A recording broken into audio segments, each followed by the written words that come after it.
Good morning, wrestling fans. Welcome to PWR Today, Wednesday morning. It is June 9th, 2021. The man they call Meathead, now joined by the man they call Matthew Thomas. Good morning, Matthew. Good morning, Meathead. Happy to be with you on this Wednesday morning. Right smack dab in the middle of the week. That's where I'd like to be. Stuck in the middle with you. There you go. Well, I don't know why I came here tonight.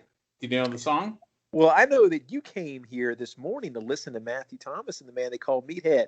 And I'm sorry, what was that question? Clowns to the left of me, jokers to the right. But when I hear that song, I think about slicing people's ears off. So yeah, was it Reservoir Dogs? Reservoir Dogs. Yeah, there you go. Stuck in the middle with you, where he's just shaving dudes' ears off. I mean, it's good enough music to shave ears off too. I mean, if there's a soundtrack to it. So hey, we'll get into the talk from last night, NXT. We've got big news on NXT. We've also got some Peacock news, and we've got some Lio Rush news. But first off, I happen to be watching WWE Treasures from last week's Sunday. Matthew, have you seen it? Not this past week's episode. I'm current except for that. So this isn't a spoiler by any means, but it's the Greg the Hammer Valentine and Brutus the Barber Beefcake episode, okay? And then they're just showing random clips back and forth of, Barber shaving people and cutting hair and doing whatever. We found, and Linda, I hope you're listening to this, and all you local Milwaukee people found, I'm going through the clips. I think I found Frankie the Thumper DeFalco getting his head shaved by Brutus the Barber Beefcake in there. I'm like, wait, and I texted Dave right away. Dave, the Tiberius, the Zohan hero, is that Thumper? Because it looks like the barber just gave him a haircut. But honestly, this clip had to be from the late 80s. So our good, close, dear personal friend, Frankie the Thumper DeFalco, Milwaukee wrestling legend, showing up on WWE Treasures on A&E this last Sunday. Does he get a cut from that? No pun intended. But yeah, that definitely looked like Thumper. So that's cool. I mean, I actually stopped, had to take a picture of the TV and shot it to Dave and said, I think that's DeFalco. Is that Thumper? He goes, yeah, I think that's him too. But oh my God, that had to have been 30 some years ago. So that was pretty funny. Fantastic. You never know what little morsel you're going to catch when you're doing your analyzing on our content there. Hey, I want you to analyze who our sponsor for the week is and tell us who takes care of the program to take care of you guys. That would be Collar and Elbow Brand, conveniently located at collarandelbowbrand.com for all of your professional wrestling, very comfortable gear. And if you want to wear what we wear and save money like we save, you head to collarandelbow.com, you enter promo code Linda K, and you get on your keyboard and you type the L and the I and the N and the D and the A and the K and the A and the Y. And then you save money. And you save money. Is it over yet? Well, here's the thing. I got some feedback in the last couple of episodes that people were confused and they didn't quite understand the whole process and, what to do once because, a lot of people, they get to that promo code, man, and they just freeze. They just freeze and they don't know what to do. And, you need to give them, the help and the guidance that you can. You know what we need to do? I know that Amazon Prime Day is coming up, I think, in a couple of weeks. We need to talk to Uncle Al again and make sure it's Collar and Elbow Day as well to counter program against what Amazon's trying to do. We need to get Collar and Elbow Day, where we're doing free shipping or we're doing something. We're going to have to talk to Uncle Al and see if we can get that going. Does he have drones to deliver like Amazon does now? I would hope so. Drones? I mean, if he doesn't have that, he's got to have the Noid, right? And driving those little pizza cars. Yeah. Dude, I will spend some money to get the Noid to deliver me a pizza. I will pay extra for that. So you're saying you would not avoid the Noid. You would actually pay for it. Oh, I would embrace the Noid. I don't know if the Noid's all about that. And honestly, HR wants to talk to you if you're touching the Noid. So that's a different story altogether. Man, I actually met the Noid one time. He was actually at a Toys R Us opening that I attended to meet the Ninja Turtles at. So I get to meet the Ninja Turtles. And so the Noid was the opening act for the Ninja Turtles? The Noid was the opening act for the Ninja Turtles, yeah. There's pictures. There are pictures somewhere that I can use to document this. Fair enough. All right, let's talk a little bit of news. First off, the Peacock Network My complaint with the Peacock network when it first launched, and even going back 6 months to a year on my Samsung Smart TV, the WWE network disappeared off of it. I don't know what the licensing deal was, whatever it was. When Peacock launched, no Peacock network on the Samsung. I had to literally hook up my PlayStation to the TV, then go get the app on the PlayStation so I could watch the network. Well, folks, that's over. Samsung and Peacock have reached a deal. The Peacock Network app is now available on Samsung Smart TVs. Congratulations. You can just kick back now and just maneuver around with your remote and not have to go through any of those back channels that you're so notoriously known for. Hey, welcome to 4 years ago, Samsung and Peacock. Hey, man, better late than never, right? I guess. So happy to hear that the Samsung TVs and the Peacock network have reached an agreement. The only one I guess that's still out there that they're having an issue with is Amazon Kindle. So the Kindle Fire or the Amazon Fire Sticks, I believe it is, do not have the Peacock network yet, but you can work it around with casting and so forth. So, man, it's almost turned into the whole HBO Max deal. That was a long time coming too for a lot of the devices. Yeah, let's talk about some AEW news real quick before we get into NXT. And this isn't really AEW news as much as it is Lio Rush news. Lio Rush is retired. We just saw Lio Rush debut at AEW Double or Nothing. He was the Ace of Spades that showed up in the Casino Battle Royal. He's retired. He's hurt, and he says, "You know what? That's it. I'm done. I got to go." Your thoughts on Lio Rush calling it at the right time and saying, "Look, my body can't take it. Yeah. I'm going to take care of myself," and moving on. I'm sorry to hear, but I'm happy for him making that call. I mean, in that industry, man, it's such a tough, exaggerated, and long call for so many people to make. And kudos to him for knowing when to say when. Lio Rush, I don't know if you know this, and this is kind of up my alley more so than maybe yours, but Lio Rush actually on the new WWE 2K22 game coming out did a lot of the motion caption work. So, when you see the wrestlers moving back and forth, that's Lio Rush doing all the moves. Yeah. Really cool. And I mean, that really says a lot for, what the company, what they think of his, just in-ring work, and the fact that you want that to be more or less the blueprint for that piece of media. Yeah. And you know who the big Attitude Era motion capture talent were? That was the Hardy Boys. A lot of those Raw versus SmackDowns, that was Hardy Boys doing that. Yeah. The Attitudes and all those games. That was actually the Hardy Boys doing that. Yeah, very good company Mr. Rush is in. All right, let's talk NXT last night. Matthew, we're going to start it.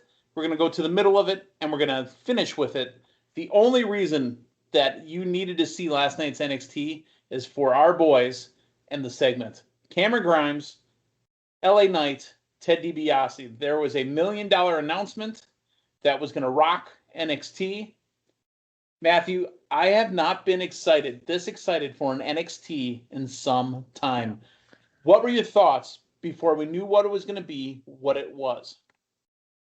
Well, they did a great job of building this up. I mean, they built it up during Raw Monday night with the ads. This was heavily advertised, and you had, multiple vignettes of both LA Knight and Cameron Grimes in the show prior to the segment in the middle of the show. And they're creating two big stars here. I mean, Grimes, with this new tweak on the character, it has been full throttle ever since they've kind of revamped his image. LA Knight has been great. He's needed something to do. He's needed something to get gaps there with him. Yeah, invested in. And my goodness, this is it. We had clamored for him, and Cameron Grimes, early on into his arrival. And then once we got Orton and Riddle, we're like, all right, maybe that's as close as we're going to get. But sure enough, they put these two guys together. The whole thing with DiBiase's involvement. The only thing that's missing, Matthew, is your piece. You've got one piece left. Mm-hmm. And what are they fighting for, man? Oh, yeah. Are you talking about somebody else that I wanted to see, or the actual? Yeah, no. What the only piece that's missing is a gentleman who will do it for him. He'll do it for flights. Let me ask you this, man.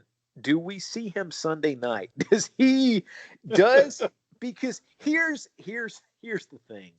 Like Grimes is so good right now. And Grimes is so over with his gimmick. Him being him, I'm not so sure that LA Knight's not going to benefit from that title more than Grimes is. Is that the finish, man? Does I don't know. LA Knight recruits Virgil and Virgil interferes? You talk about just an absolute picture perfect ending to this. I'm not so sure that doesn't happen. I don't know. Let's talk about NXT, and then we'll come to the segment, right? The show opened up with Austin Theory and Oney Lorcan. I thought it was a great wrestling match. And again, this is, Austin Theory's being featured. He might not be getting the wins over and over, but Oney Lorcan looks like a solid wrestler. Your thoughts on Oney Lorcan and Austin Theory? Yeah, good match to open up the show. Again, this is one of those matches. What I really enjoy is when any promotion puts together a match where two guys are pitted at roughly kind of the same level and you don't know which way it's going to go. And that was the case last night. And it was a great match to open the show. All right. Wade Barrett sends us to LA Knight in his nearby mansion. Dude, he's singing the $1 Million theme throughout the house. He's in the shower. Let me talk at you. He goes down to the hot tub. He's talking about how he's going to smack. I mean, literally, he's making his case. He's selling us on LA Knight and carrying on the $1 Million legacy. Your thoughts on this first vignette with LA Knight? Yeah. It was fantastic, and I liked as his excitement kept building in the hot tub. That was my favorite part. As he kept splashing the girls. Yeah, is he gonna be okay? It did exactly what it needed to. I wish we had a little bit more of a backstory with LA Knight, because I mean, all Cameron Grimes' backstory is he bought GameStop and he bought Dogecoin, and now he's a freaking billionaire. Dogecoin or Doggy Coin? I have no idea. It's DO something coin. I think it's Dodge. Coin. Maybe it's like stock in Dodge. Maybe that's what it is, man. Maybe it's like maybe he just bought a bunch of Dodge. Wait a minute. But he took it, to the moon. It's I wish I had a little bit more of LA Knight's backstory. Like, how did he get his match? And what's going on with that? But it was good. All right. So we got Doc Hendricks prepping us up for In Your House. That's great. Loved it. We'll come back to Doc in a bit. Legado del Fantasma was out, and they talk about how, they have issues with Bronson Reed. They've got issues with MSK. This is going to set us up for a winner-take-all match. It's a 6-man match at In Your House. Legado El Fantasma will be challenging as a tag and as a North American challenger against the tag team champions MSK and Bronson Reed, the North American champion. Your thoughts on the kind of crossing the streams here with 2 belts? Yeah, I think it's pretty safe to say that, the current champions retain. That's kind of what they're going for here. But it's an interesting setup. And I had something very wonderful I was going to say, and I completely lost it. But yeah, it's unique in the fact that it's not something you see ever so often. So we're not skipping over them, but Hit Row came out right after the segment, had a great match. Moving on, Hit Row's great. Let's keep on getting what we're getting from Hit Row. Poppy arrives to the building, and there's an interview with Candice LeRae and Indy Hartwell. I like Indy Hartwell saying, Dexter, I think he still loves me, and leaves. Okay, cool. We're continuing that story on him. It's going to pay off a little bit more later. What I want to get to is now we go from break and see Cameron Grimes in the pool at his mansion. Cuts the promo on facing LA Knight. He burns off Bernard Bill to light a cigar, but he chokes on it. Dude, he was legit choking on it. There was tears in his eyes. I looked like, is he frying? No, he's choking on the cigar. He goes, oh, you like this stuff? Oh man, as he drives off in the Rolls Royce going to the moon. Oh, Cameron Grimes. Go ahead, Matthew. Oh, it was great. Oh, I do want to rewind because I remember what I was going to say. talking about the 6-man match. Okay, here's what happens. Whoever wins, we then have Regal come out and they beat AEW to the punch. The second place participants become the first ever NXT Trios champion, huh? Wow. Yeah. I think that's I don't know where if we it's go. going to happen, but that'd be amazing. I think that's where we go. No, Grimes, his vignette was just stellar. just great, man. All right. We're not skipping over Mercedes Martinez and Cameron Clay, but we're going to move on here. So let me jump in real quick though. In regards to Grimes and in regards to this character and the consistency of the vignettes in this 180s and that's what we're character, walking up to. We're walking up to them arriving at the building and Ted DiBiase at the building. You know what? I think this is probably some of the most entertaining and creative / comedy work that's been done probably since the whole Broken Matt Hardy thing in Impact. Yeah, absolutely. And, the Broken thing, I thought would be better in AEW after WWE just kind of stepped all over it, and it's not there anymore. So, yeah, the Impact Broken is in the history books now. Yeah, that's where it was at, man. I mean, WWE had their shot at it, AEW had their shot at it, but you got to go back to that initial Impact run as the gold standard. Yep, absolutely.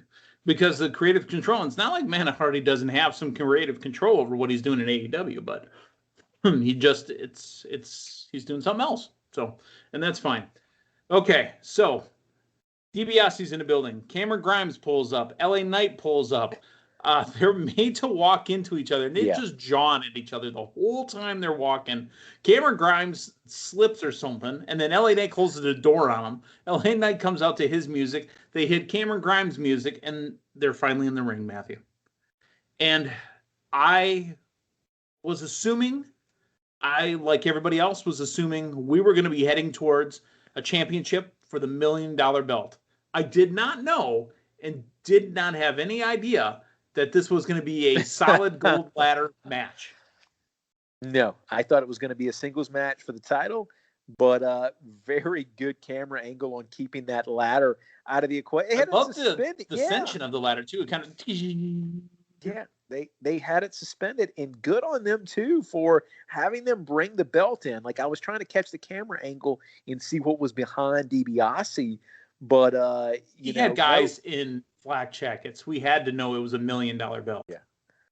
Yeah. Oh man. Yeah, they're setting up for a good one on Sunday. I want you to tell us about LA Knight's promo, and then I'll tell you about Cameron Grimes' promo. Go on, LA Knight.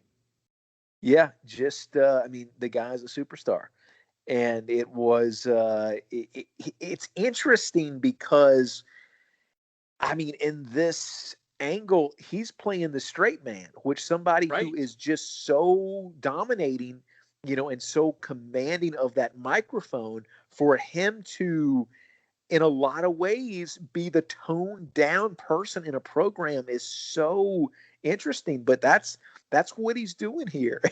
He's playing the quieter of the two. He's playing the, it's just a level-headed one. Yeah. And then Cameron Grimes literally said, "I'm from a hilltop. I'm from top of the mountain. I'm going to climb." Dude, I've never heard Cameron Grimes get that excited and go, "Mr. DiBiase, what am I climbing for?" Oh, he was, I mean, even for Cameron Grimes, this was Cameron Grimes turned up to 11. And it was enjoyable. If you go back and watch it, I think you can catch a couple of moments where DiBiase almost went. I mean, DiBiase was enjoying himself. He was enjoying the Cameron Grimes portion of this. And yeah, just exuding star power. I have an announcement to make. Now that this match has been announced for this Sunday for In Your House NXT TakeOver, I am dropping Otis, losing 25 points, and joining the team they call Meatheads, taking me to the moon. Cameron Grimes is now on the team they call Meatheads. So I sense a pattern because Otis, former Money in the Bank winner, Otis, hopefully you dropping him can also kind of reinforce somebody who's going to climb to the top of a ladder and yank something down. Not only did I pick up Cameron Grimes with the thought, you know what? He's got a match. Let me get some match points from NXT. Oh, look at that. It's a title match. Oh, my stars. It is now a specialty match. The championship season of 2021 for the team they call Meatheads continues on and will go to the moon. Fantastic, and we'll see. We'll see what kind. We'll see if that match, if it not only gets you appearance, specialty match, title match, if it gets you a title win, because that's kind of up in the air. I could see it going both ways, to be honest with you. Even if it's not a title win, which I think it'll be, even if it's not a title win, it's now an appearance, it's a match, and it's a specialty. Fantastic, and maybe even a specialty because the ladder's gold. Oh, I love gold. I mean, the rest of the NXT was on last night. We're going to talk about it, but seriously, all I was watching was for LA Knight, Cameron Grimes, and Ted DiBiase. But let's talk about it because we're not trying to slight anybody. We were going to have the 5-man, right? But first off, we had the Grizzled Young Veterans against Austin Gray and Ikemen Iro. But Toothless Timmy and Grandpa Ciampa were sitting ringside. Now there is a match set up for next week on NXT, and it's going to be a tornado match, meaning tags don't mean anything. All 4 men are just going to go head to head. It's going to be a match to watch. I think that, it'll be brutal. Yeah, this group and, especially everybody being involved simultaneously, this is going to be a match that will most likely steal the show. All right, so they interview Poppy, right, when Regal and Triple H are talking to Poppy, and they do this whole thing promoting her album. That's cool. I mean, it was fun. Wait, you could drop your album now? She hits a button. Here comes Dexter Lumis. He painted her a picture. He drew a picture for her. She gave him a hug. Indy Hartwell saw this and flipped out. How is Dexter Lumis not on the main roster right now? Yeah. It's what he does is so simple and he does it so effectively. And just the presence he exudes by just standing in a room, not saying anything and trying to come across as creepy. My goodness, he's got it down to a science. Yep, Samuel Shaw back in TNA/Impact Wrestling, and now Dexter Lumis in NXT. The quote-unquote main event, Dakota Kai taking on Ember Moon. Ember Moon's going to have a match at the pay-per-view on Sunday against Rachel Gonzalez. So this was a solid match. I really do think that having Dakota Kai take on Ember Moon right before the pay-per-view made perfect sense. The winner by disqualification was Ember Moon because Raquel Gonzalez, did I say Rachel? I meant Raquel. Got in and knocked her off the rope with the big boot, sent her to the floor for the DQ. I really think that it's the way it should have went. So we've got the build towards the pay-per-view. But really, the main event segment is the 5-person face down. Here's what I found interesting about this. Regal starts it off. I mean, they're already hot in a ring. No Karrion Kross entrance. Regal says, I don't know who you think you are, but I run things around here. Karrion Kross snatched the mic from him and says, you don't run anything around here. Bring them out here so I can kick their ass. Ooh. Yeah, Kross, I mean, the more you see of him week after week, the more you hear him on the mic, he's a presence. And I mean, he looks like a main event champion. And like we've talked about in weeks before, because the push was so quick and so strong, you're still kind of learning this character. And the more I see of him, the more I like, the more effective I think he's being. Okay. Adam Cole shows up on the screen, says you guys are all a bunch of punks. It's Adam Cole, baby. After everybody beats everybody down, Adam Cole shows up and stands tall at the end. So, Matthew, Friday morning, we're going to break down NXT's In Your House TakeOver pay-per-view, and we're going to give predictions. But overall, I liked NXT. You know, we talked about this right before we came on the air. When you have a segment that you're looking forward to and it delivers, it just puts a nice, happy feel over the rest of the show. The other stuff, you know, if we didn't have Cameron Grimes and LA Knight with Ted DiBiase, I don't know if I would have enjoyed it as much.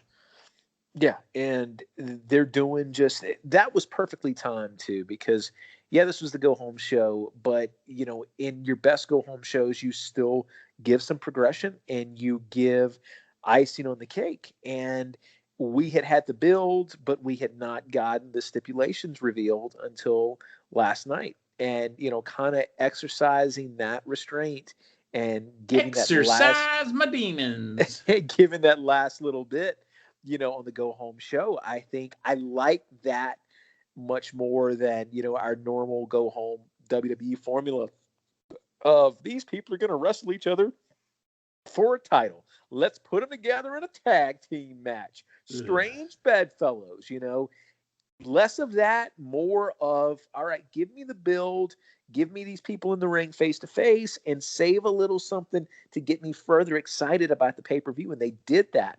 They did that last night, with LA Knight, with Cameron Grimes and DiBiase. NXT off the charts last night. Again, I'm excited this Sunday, the PWR Draft 2021. Follow us on Twitter at PWR Draft 2021. We will be tweeting along with the show. I will be letting you know how far in the lead I am with everything that's going on. Matthew Thomas, Linda Kay, I feel bad for you guys because I'm just over here making moves. Yeah, no, I think you might be able to pull ahead on Sunday, but yeah, enjoy it while it lasts, man, because there is a lot of WWE champions on the main roster that's gonna come a knocking here in a few weeks for Matthew. A few weeks. Next week Sunday. That's Sunday right, we've got right. In your house. Next week Sunday is Hell in a Cell. My guy and your guy will be in the Raw main event. Yeah, there's going to be a lot of title and specialty matches to go around a week Sunday.